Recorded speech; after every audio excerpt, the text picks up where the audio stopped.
Now on CBC Vancouver News.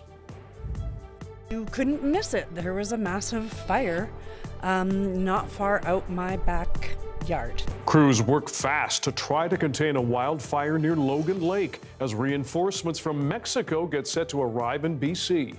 Plus, we're crossing our fingers that I get home at some point on Monday. Travelers wait to see if WestJet and its flight attendants can find a deal that will avoid a labor disruption ahead of the long weekend. And let's stop apologizing for who we are. Let's start standing together. Let's create safe spaces. Vancouver's Pride Parade gets set to move through downtown amid tight security. This is CBC Vancouver News.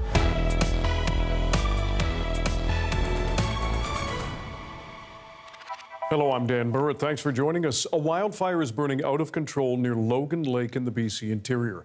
The Gishon Creek blaze grew to almost 1 square kilometre in just a few hours after it was spotted on Wednesday. The CBC's Shelley Joyce spent the day in the community. I'm standing here at the municipal campground in Logan Lake, where the fire activity has really picked up in the last couple of hours, as has the wind. The winds here in Logan Lake are notorious.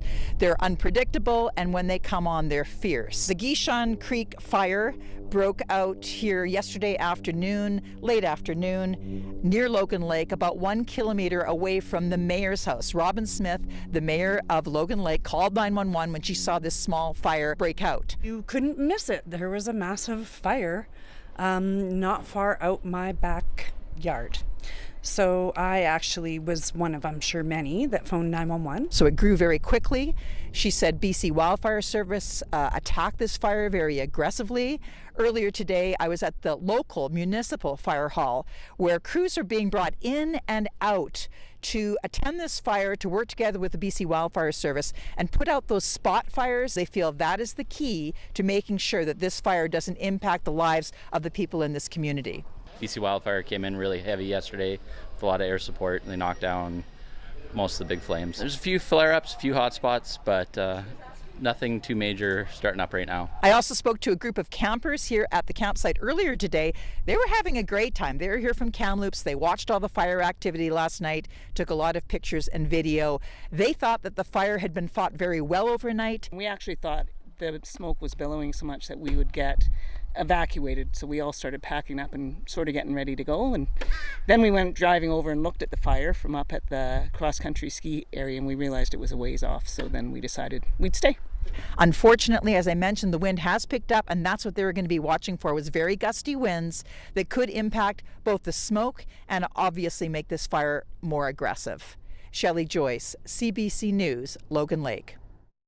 Darius Madavi here with a first look at the weather and sort of the overall wildfire picture. That's right. So this footage is from the Pear Lake wildfire over the last day or two, released by the Wildfire Service. Of course, they've been doing controlled burns yesterday along the around Clinton, BC, to try and remove any fuels that the fire could use to get closer to the community. Of course, they're being very cautious of the weather conditions as they do that. But there are 4 wildfires of note around BC, but that's just a small subset of the almost 130 burning across the province, just over 50 of which are out of control, meaning the Wildfire Service thinks they might continue to grow beyond their current perimeters. The total number of wildfires, as well as the number out of control, have been fluctuating quite a bit over the last few weeks. That's because in the southern parts of the province, we continue to see high to extreme fire danger, and the ongoing drought conditions just make the entire area more susceptible to those new starts. We've also seen lots of thunderstorms coming through. As a result, we have air quality warnings across much of BC, both because of the smoke from fires here in the province, as well as down south of the border. We're going to talk more about both drought and the smoke later in the show. But for now, I want to focus on the fact that we have, of course, 4 wildfires of note, one of which the Pear Lake fire. Hundreds of people under evacuation order or alert because of that blaze, and it has seen some growth both towards the northwest and the northeast, but not as much as we might have worried about. Okay, Darius, thanks very much. Thank you. It is a wait-and-see exercise for travelers ahead of this BC day-long weekend. WestJet flight attendants could go on strike as early as Sunday after issuing 72-hour strike notice. That was quickly followed by the airline giving 72-hour notice of a lockout. The CBC's Troy Charles spoke with passengers at YVR. It's coming down to the wire here with this labor dispute between WestJet and their flight attendants. And that is because starting Sunday morning, the flight attendants would be in a legal strike position. They voted 97% in favor for that. These 72-hour lockout and strike notices, that's the protocol for these types of ordeals. That's because to wind down a major airline operation, it takes quite a few days to bring people back from wherever they may be flying or traveling to. So the sides say they are at the bargaining table down to the last few days here trying to wrap this up. But by tomorrow, you could see some flights impacted and canceled. Obviously, that would impact many passengers. They say anyone traveling between today and next Tuesday can make one-time change or cancellation to their tickets at no additional cost. Also, if they're booked on WestJet Encore or any partnered run flights such as Delta Airlines, those tickets would not be affected by any potential job action. Earlier here, we chatted with some WestJet customers. It's nice to know that you're going somewhere and then getting back safely and comfortably and easily, but in this case, WestJet hasn't made it possible for us, but we're crossing our fingers that I get home at some point on Monday. It's not going to impact our travel because we're returning on a different airline, actually. But yeah, we're worried about the flight attendants. We want them to be fairly compensated. This labor dispute revolves around these ground duties, and we saw this come up last summer when the Air Canada flight attendants went on strike. It was revolving around the pay when they are not in the air, the other things that they're doing before takeoff and landing.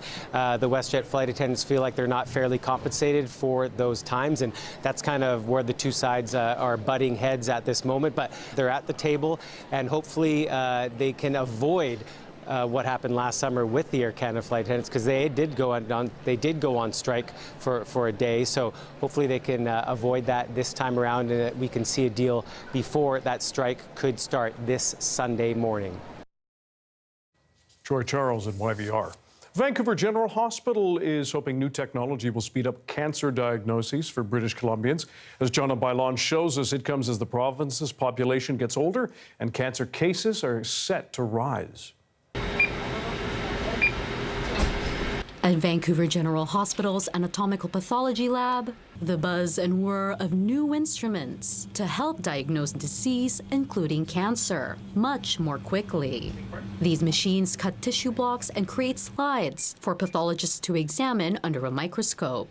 So one is the automated sectioner and one is the automated trimmer. So this helps a lot of our routine tasks to be done automatically and instead without a technologist. So machine can take over a lot of the non-complex work.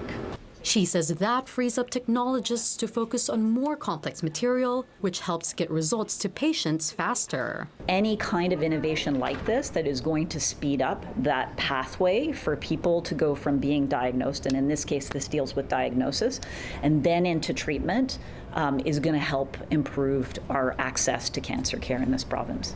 Cancer continues to be the top cause of death in Canada, according to the Canadian Medical Association Journal, with about 255,000 cancer diagnoses and nearly 88,000 cancer deaths expected this year. In BC, about a quarter of deaths are caused by cancer.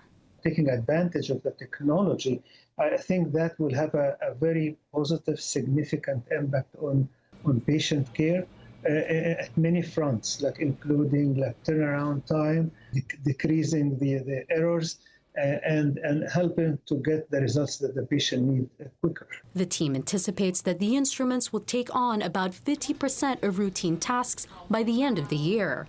Dr. Michael Nimmo calls it a game changer. Our ability to take an individual cancer case and then analyze it at the molecular level and identify particular changes that may be then actionable with drugs. All of these are advancing at quite a rapid pace, but we still need the basics of taking a tissue block and generating sections. And these new machines are chipping in. Jonna Bailon, CBC News, Vancouver. Canadian Blood Services is putting out an urgent plea to you. Its supply has declined significantly since the start of the summer. And as the CBC's Saurabh Sandhu reports, it hopes a new donation centre in Surrey will encourage more people to roll up their sleeves. I'm on my 63rd donation. Angela Toth says in the past she has travelled as far as downtown Vancouver to donate blood. So this is going to be really convenient that it's The first day you're able, you can walk down here, do it, go back to work, hang out. Now she's just steps away as the city of Surrey opens up its second blood donation center and just the fourth permanent location in the Greater Vancouver area. We've had some incredible donors down here for the past decade, if not more, supporting our mobile events, so we're looking forward to them to come into this new donor center. One of the things that's with this community, there's always something going on that is community-based, and it's very the way that the people around here support each other. The new center will offer both whole blood and plasma donation. Canadian Blood Services says there's a greater need for donors as blood supply has declined by nearly 20% since June 1st. We're looking for about 18,000 people every single week, I believe it is, to come in and donate, but we're falling short by about 1,500 to 2,500 people. The Canadian Blood Services estimates Canada needs 1 million donors over the next 5 years to support patient needs. The agency says it has expanded donation opportunities by adding more weekend appointments and increasing whole blood donation appointments. The new donation center opens its doors on August 4th. Saurabh Sandhu, CBC News, Surrey. The federal government has earmarked nearly $11 million for EV projects across Canada. That includes $150,000 for Coquitlam to install more chargers. We're helping install 30 new Level 2 chargers across Coquitlam. The minister also announced money for electric vehicle test drives on Vancouver Island for Indigenous and rural communities. She says these initiatives are meant to increase convenience and Canadians' confidence in EVs. Well, after finishing its inaugural season in the Professional Women's Hockey League, the Vancouver Golden Eyes have announced Cara Gardner-Maury will be their new head coach. I truly believe where I can make the biggest impact at this point moving forward is on the ice and in the trenches and behind the bench as the head coach. Gardner-Maury served as general manager of the Golden Eyes in Season 1. She won a Community Builder Award from BC Business Magazine in June for her role in establishing the team. Before she joined, she was head coach of the women's hockey team at Princeton. A new interpretive center is almost ready to welcome visitors to the ancient forest park east of Prince George.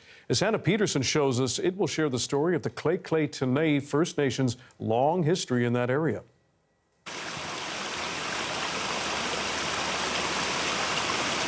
I'm standing in a unique inland temperate rainforest, home to 1,000-year-old western red cedars and a rich biodiversity of plant life. Hundreds of kilometers away from the coast and about an hour's drive east of Prince George, the Ancient Forest Provincial Park draws hundreds of visitors from around the world each year. And now Tene First Nation is ready to open its new interpretive center. The 4,000 square foot facility will serve as an entry point to this unique ecosystem and serve as a platform for Indigenous cultural storytelling. I'm getting chills because, like I said, you can feel the community, their heart and soul have been put into this because yes, it was built quick, but no, this has been a long process. When it's fully operational, the center will include a gift shop, cafe, artist residency, and staff accommodations, and an overnight room that visitors can book. But most importantly, it will tell the story of Lheidli T'enneh's cultural connection to the forest. There's a long history that we know so little about how they lived and the fact that they came here to find specific plants and to do hunting. I think the opportunity for the public to learn more of that is probably the biggest piece that I'm looking forward to. The building was designed and built with the help of the Lheidli T'enneh community. It was modeled after a traditional Dakel pit house with a living roof and indoor fire pit. Every piece of the building has story to tell. This beautiful log has a beautiful story as well. These are all the logs cut from our territory, processed in our reserve land. Our community members hands on it. Logan says the building will serve to build lasting connections between the nation, the forest, and the public. I want everyone to come and learn and just come sit. You know, the fire doesn't have to be going, just come sit around and have a conversation. The center will be fully open on August 27th. Hannah Peterson, CBC News, Prince George. Vancouver is gearing up for one of its largest events of the year. The Pride Parade is set to hit the streets of town on Sunday, and safety is top of mind. This as Pride events internationally have been targets of violence. That story coming up.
Vancouver's Pride Parade is set to draw huge crowds to the West End on Sunday. But as Ruby Cornish reports, security is top of mind after an attack in Europe. It's here, and this year, it's unapologetically queer. Let's stop apologizing for who we are. Let's start standing together. Let's create safe spaces. Strangely enough, the phrase selected as this year's Pride theme was found in a bylaw. We actually looked at our constitution and bylaws, and right in there it says unapologetically queer is how we should be within our own world. A week of Pride events kicked off on Monday. Organisers say they're expecting more than 9,000 marchers at the annual parade on Sunday afternoon. They'll set out from Pacific Boulevard near BC Place and finish up here on Howe Street. Security will be tight and the police presence substantial. The vehicle ramming attack at Berlin Pride earlier this month, in which a woman was killed and 29 people were injured, still looms large. There will be officers on foot, on bicycle, on motorcycle, even up in the air with our drones, just making sure that everyone is safe during this event.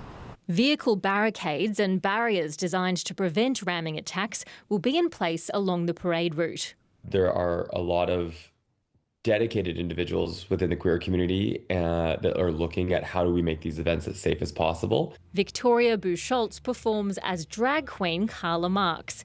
She'll host a Pride Week stage and offstage will speak at a community event called Ask a Trans Person Anything. We can't just party. We also have to be aware that this is a very important movement and that we need to stand together. We need to understand that trans rights are under attack. It's been a bit of a bumpy road for the Vancouver Pride Society, which has been staring down fraught financial times.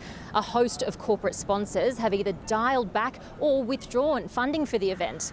Last month, the city threw them a $75,000 lifeline. The board has to work even harder, means we have to employ a few less people, but we're making it happen. But the one-time funding leaves no guarantees for the future as security costs continue to rise. Ruby Cornish, CBC News, Vancouver. New data from Statistics Canada shows how AI is being used in workplaces across the country. Ina Sidhu on the benefits and challenges. Now you're really seeing like, okay, I can imagine walking down the front porch. At this residential design firm in Calgary, bringing a client's vision to life takes creativity. Now that's often done with some help from AI. We're using AI primarily as a visualization tool and as a graphics tool. So we have not yet found any success with outsourcing the creative part of the job. From brainstorming layouts and creating concepts, generative AI has become another tool in their kit. The clients are really getting that more emotional connection. It's not just a line drawing on the plans. It's something a bit more emotional that they can visualize what their house is going to look like. And they're not alone. StatsCan is out with the first national snapshot of how Canadian workplaces are using generative AI. Data shows more than a third of workers are using tools like ChatGPT on the job over the past year. But adoption depends heavily on the role. Managers are at the top of the list. AI use is also common in finance and education, but least likely to be used in hands-on positions in trades, transport, and the service industry. Now with generative AI, you can scan that document, put it in, and it can pre-populate that directly into a spreadsheet. So that's time savings, and that's menial work that most people don't enjoy doing to begin with. For now, the data shows AI is being used mostly as an assistant, helping workers complete tasks faster, not replacing them altogether. But industry experts say one group is at risk. There's a middle group that might be admins in offices that are potentially at risk of being displaced if they don't have the AI skills. While AI may be useful, back at the design firm, Alicia Cantafio says it's no replacement for the human touch. Knowing how to use this tool to elevate that human side is really what our focus has been. Ina Sidhu, CBC News, Calgary. A fun day at the aquarium, and Darius has her BC-wide forecast coming up.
CBC.org.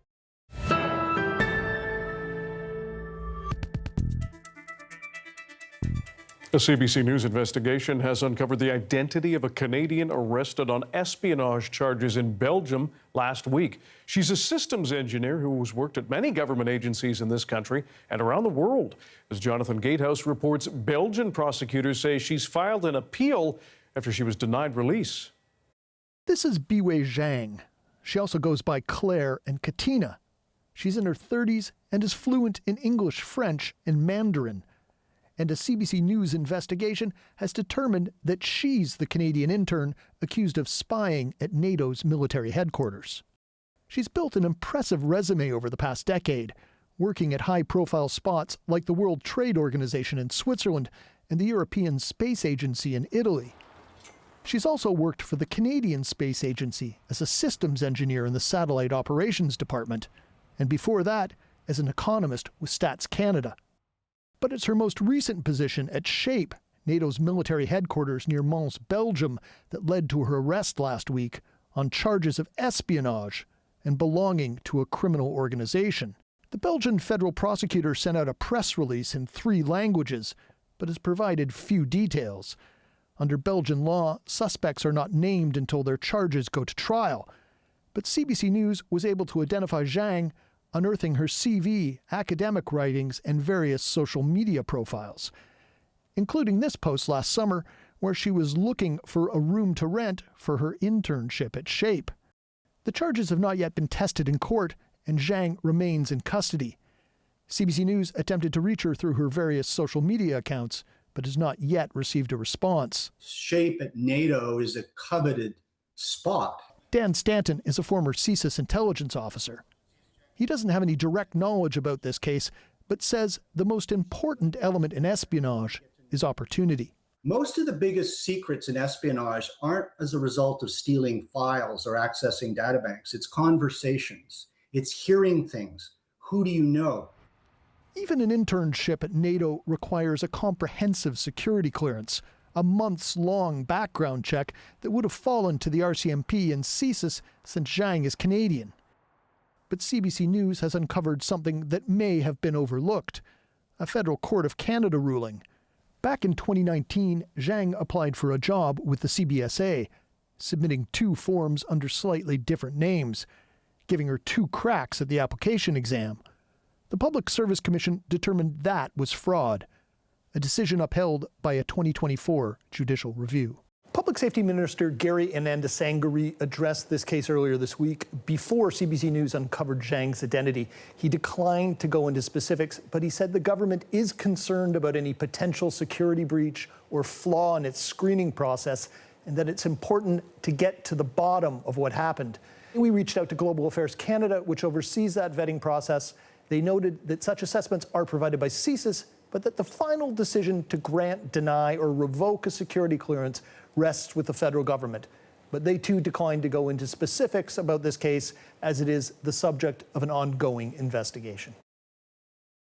That report from the CBC's Jonathan Gatehouse. For more on what his investigation has uncovered, you can read the full story on the CBC News app or our website, cbcnews.ca. A major controversy is brewing in the sport of soccer just after the Men's World Cup. Europe's governing soccer body, UEFA, has voted to boycott future World Cups if FIFA goes forward with a plan to sell stakes in the tournament to private investors. FIFA President Gianni Infantino has proposed the creation of a $20 billion company to run major tournaments with private investment. It comes after Infantino held secret talks recently with potential backers in the U.S. FIFA says the plan would bring billions of dollars into the game. Intended investors included Joshua Kushner, brother of Donald Trump's son-in-law, Jared Kushner. In a statement, UEFA says the World Cup cannot be treated as an investment product.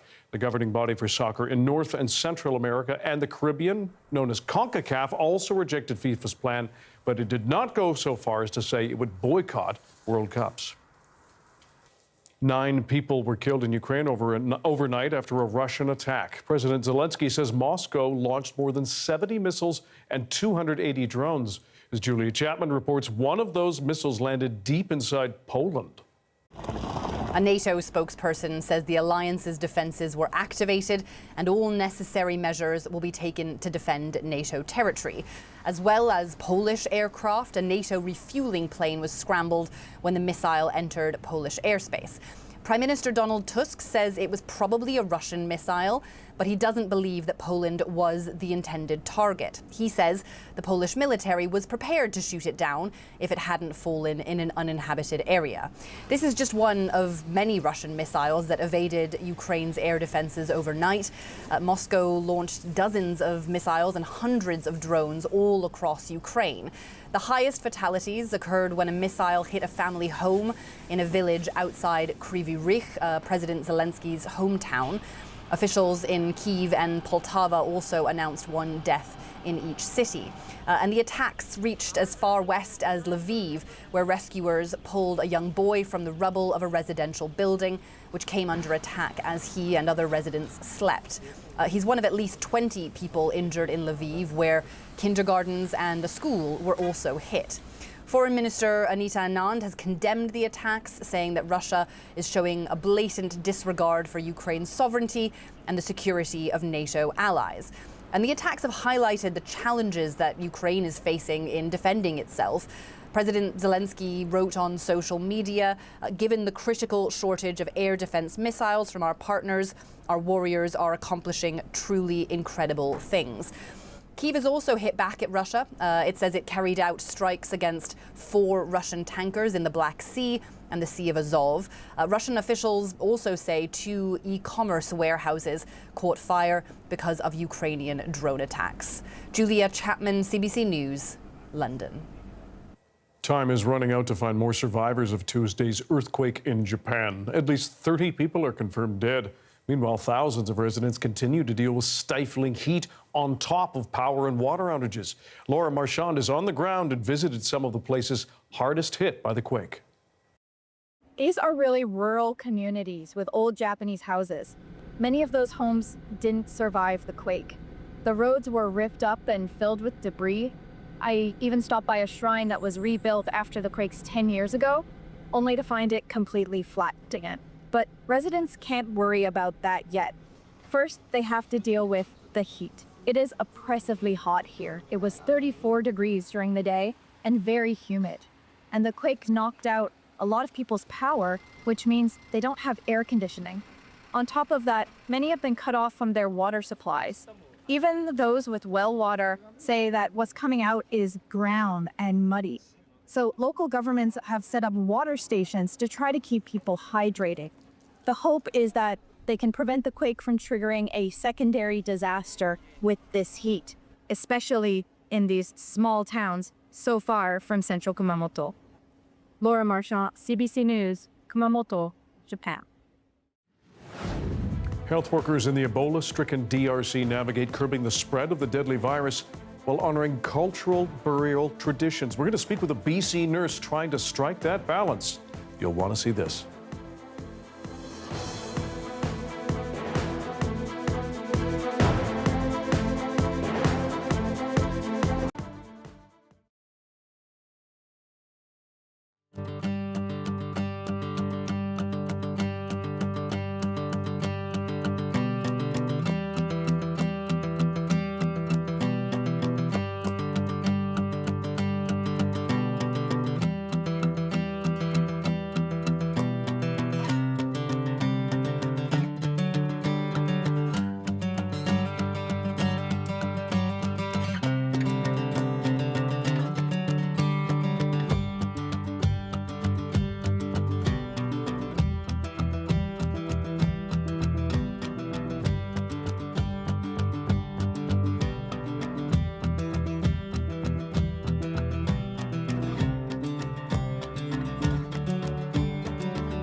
wildfire.ca.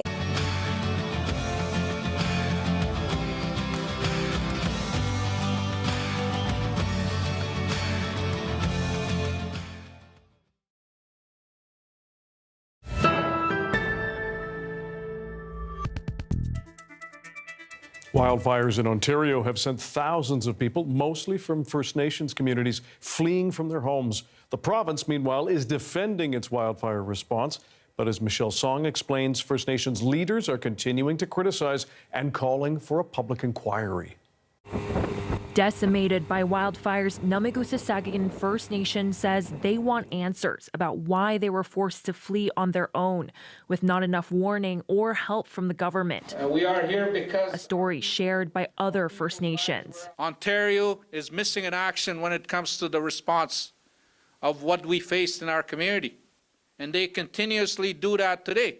Leaders are doubling down on their calls for a public inquiry, arguing the province didn't properly prepare for this year's wildfire season. There's questions that need to be asked, responses that need to be catered or accommodated to include First Nations, our remote communities in the north. There's a lot of things that were overlooked. The province says the fires this year were erratic and hard to predict, but wouldn't say if it would launch a public inquiry. I have spoke with several other leaders of communities who have been evacuated and taken the feedback on what we can be doing better. Public inquiries can provide an in-depth and transparent investigation, but tend to be expensive and lengthy, says this legal expert. If there was going to be a public inquiry, and I stress if, because that's a decision for the government, I would want to make it very focused and not have many, if any, public meetings of the inquiry, because that's what tends to take time and slow things down. The province says it will conduct a review after all the wildfires are contained for ways to improve efforts next year. But it's unclear when or how that information will be made public. Michelle Song, CBC News, Toronto. This weather update is brought to you by Elections BC. Local elections are this fall. There are rules for advertising, and Elections BC is here to help. Time for our BC-wide weather forecast with Darius Madavi, and you have an update on an evacuation order that's changed at least. That's right. We've seen an expansion of the evacuation order near Twin2 Creek. Now, this is the Twin2 Creek fire near Pemberton, BC. If we zoom in here, this is Lillooet Lake along here. This is the wildfire, and we've seen the evacuation order being expanded in this direction along Lillooet Lake towards the north. Previously, just this area was under evacuation order, and this was an alert.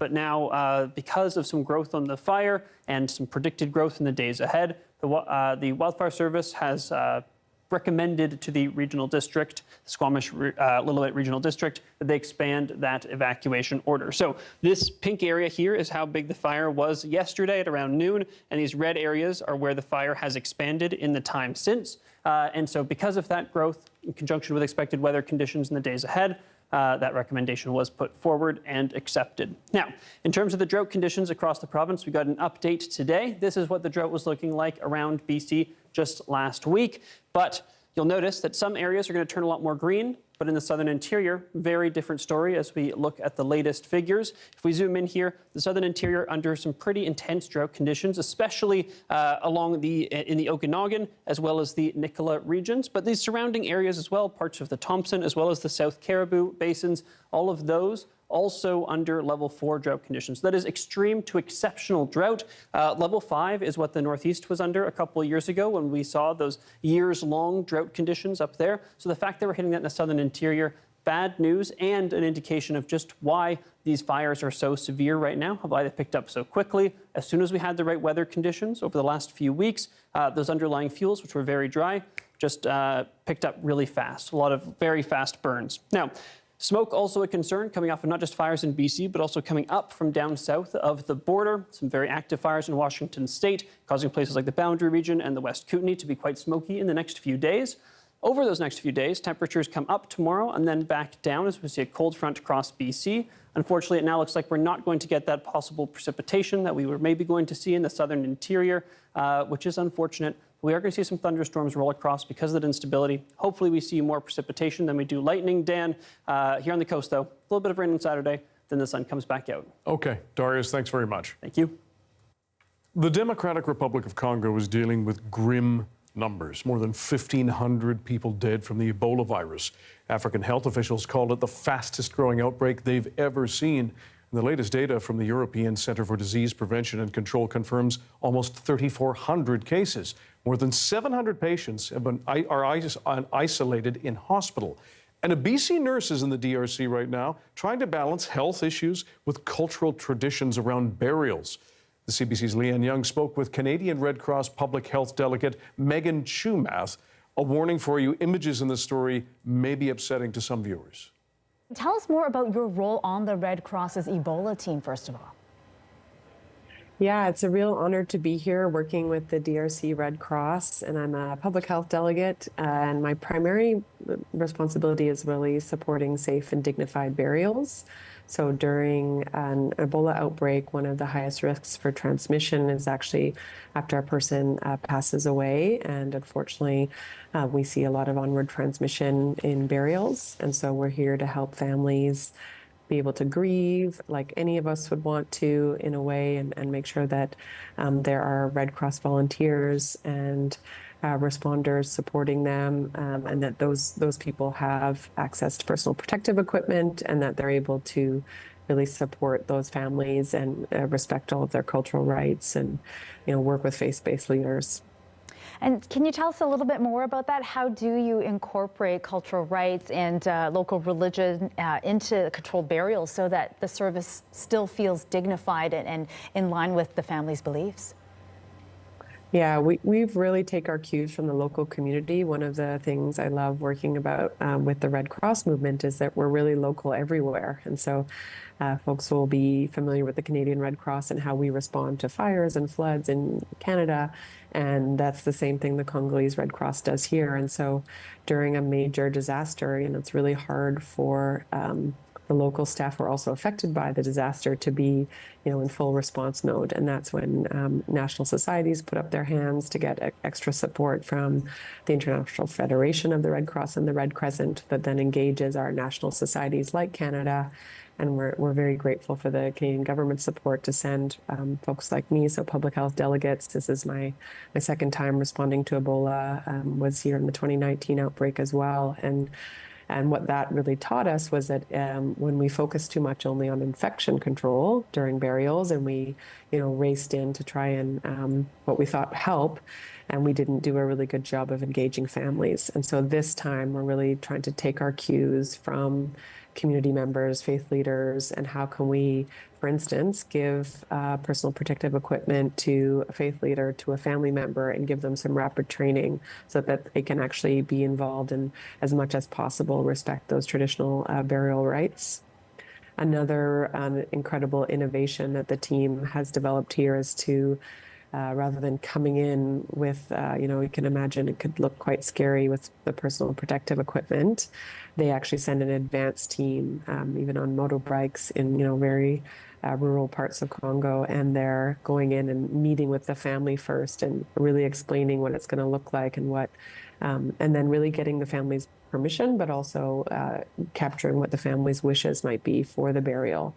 And so as much as we can, being able to respect those. And so, yeah, it's a real honor to actually learn from the Congolese Red Cross and to be a part of this outbreak response. And so, Megan, we know that Ebola is a high-risk disease. How are you protecting yourself? How's the community being protected as well as you go through, going through some of these burials and just working with the community? Yeah, what's obviously Ebola is a very serious disease, but one of the things that we know about it is it spreads through direct contact with infected body fluids. And so one of the good things we have going for us is, it's not spread by air. So we actually know how to protect ourselves. And that's, through amazing personal protective equipment that, again, the Red Cross and Red Crescent movement is supplying to the DRC, and through, of course, hand washing. People will give people some flashbacks, but we're doing a lot of hand washing, and again, protecting ourselves from malaria and other things. So I'm taking my anti-malarial pills every day, and just generally trying to stay well, both mentally and physically, as we support our partners on the ground. And a big part of my role is actually making sure that those volunteers that are actually doing the burials, of course, I'm not involved directly in the burials, is making sure that they have everything they need to stay safe. So making sure, with my public health background, that I've had to make sure my teams in Vancouver have the PPE they need. And so it's sort of bringing some of those logistical skills here. We're also making sure teams have the training they need. Again, it's a pretty complex procedure to stay safe, and so we're doing a lot of skills building and supporting the really excellent trainers that are here already with resources so that they can scale those trainings. And then we also have on the ground teams working on countering mis and disinformation. Just like in Canada, there's a lot of rumors flying around about how Ebola is really transmitted. And so Red Cross and Red Crescent volunteers are doing community engagement and what we call risk communication, to really work with families and communities and understand what are the rumors and how can we kind of proactively work with people to address them so that trust is maintained. And now, Megan, you've been on the front lines of all kinds of public health emergencies. How does this crisis you're dealing with in the DRC this time compare to some of the other experiences that you've had? Yeah, I think, I'd echo what you were sharing in your introduction, that this is really an unprecedented scale. It's moving faster than any other Ebola outbreak we've had. Unfortunately, in this this response, we don't have a vaccine, and we also don't have tailored treatments. And so it's really crucial that we use the tools that we do have. So that's like case and contact tracing and being able to connect with someone that's been infected and be able to trace back and ask them, who else can we help protect? And it's vital that we're able to make sure that burials aren't onward chains of transmission. Super vital that people come and see us as early as they can, and they trust us enough to come to the Ebola treatment centers, and that we're able to really, it is really a treatable infection if people can come in early enough. And so those are the essential tools, and together with all of our movement partners, the IFRC and the Canadian Red Cross are, I think, a vital part of those chains, and just a real sort of honor to be here. Well, thank you so much, Megan, for your work. We'll have to leave it there. That is Megan Chumath. She's with the Canadian Red Cross Public Health Delegation, speaking to us from the Democratic Republic of Congo. Peaches, cherries, apricots, and a whole lot more. As our CBC search for the best BC roadside attraction rolls on, we stop by Karamia's to chat with fruit stand owners. Stick around.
CBC.org.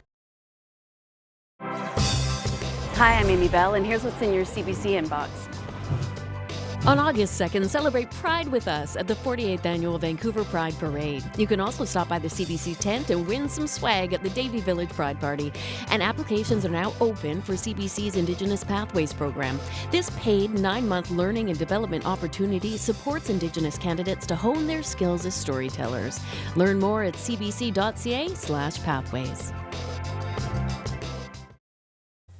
CBC British Columbia is on the hunt for BC's best roadside attraction. You probably know there are plenty of fantastical, quirky, spectacular spots across this province. Today we're going to take you to the roadsides of the Okanagan. Tiffany Goodwin has more on the mouth-watering fruit stands in Karamias. If you've ever driven the length of Highway 3 through southern BC, you probably know the desire to pull over and take a bite. Karamias calls themselves the fruit stand capital of Canada, and it's easy to see why. Nestled in hundreds of acres of orchards, these fruit stands are part of our search for BC's best roadside attraction.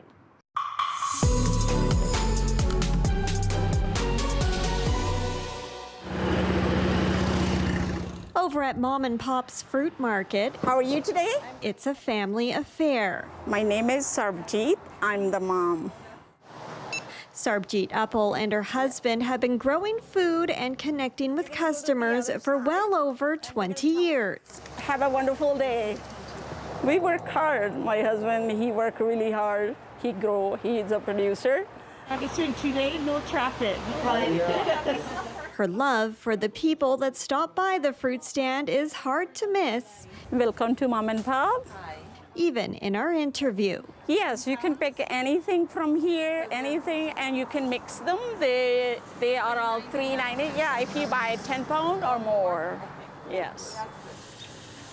In the hot, arid Similkameen Valley, Karamias is celebrated as the birthplace of the ambrosia apple and is known for growing 200 different types of peppers.